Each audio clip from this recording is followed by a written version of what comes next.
Sa tagal naming nagsasama, halos kilala ko na siya. At dun ko napagtanto na totoo yung sinasabi niya. Ilang beses siyang humingi ng tawad pero hindi ko kayang tanggapin yon.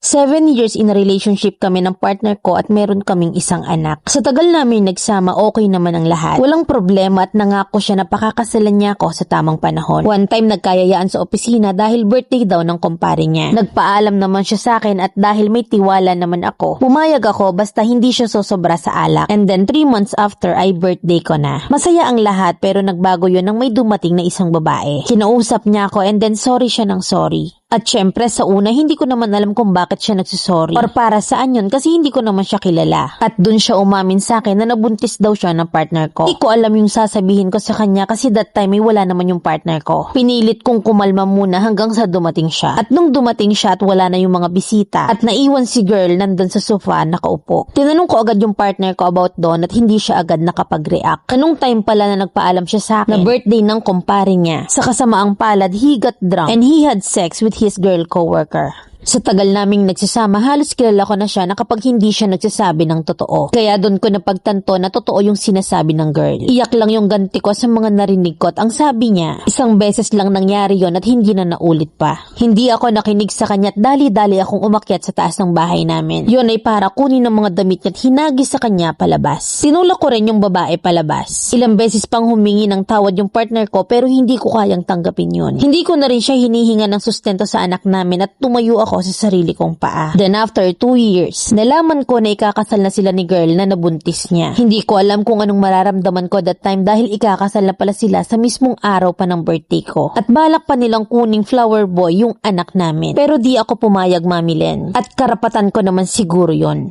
Letter sender, Cheryl.